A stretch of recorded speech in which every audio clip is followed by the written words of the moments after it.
So this is a very fun to play game called Forest Run. So let's see what's in the box. So in the box we get a game board. We have some resource tokens, game cards, spell cards, and we have those coins. So in this we got our coins to play. So it's a 4-player game. So in resource tokens we get a lot of these wood tokens, fire and fruits. And in your spell cards you have multiple spell cards. There are 6 types of spells. We'll come to each one of them. And in game cards there are 2 separate boxes with such game cards. So this is a board game. So when you look at this board game, it looks like it's snake and ladders and very simple, but believe me, this is a very long and complex board game, so you'll have lots of fun. It takes at least 30 to 45 minutes to finish one game. So unlike the other board games, this board game does not have a dice. So then how do you move? So at first you all start from start and the goal is to reach the end. So first every player has to pick one of these game cards and has to do what's written on the game card. So let's see what all are there in these game cards. So one you have where you can move 2 steps, or you can choose any of your opponent to move 2 steps. Move 3 or move your opponent 2. Then you have move 2, then you have move 2 and move your opponent 1. So why would you want to move your opponent?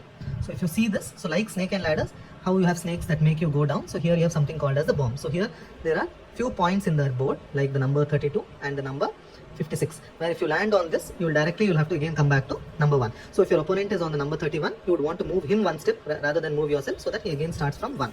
But what to do if you are the opponent? So there are these spell cards. So then there is this rage card. So when it's your turn, if you have this rage card, instead of choosing a game card, you can choose to use this rage card. So you can see this rage card, you can use this where you will move 5 steps forward and you can move any one of your opponent 5 steps backward. Then you have this diffuser card, which can be used against this bomb. So if someone moves you on this and if you have a diffuser card, this will prevent you from moving back for the first time. So it is like a block for that.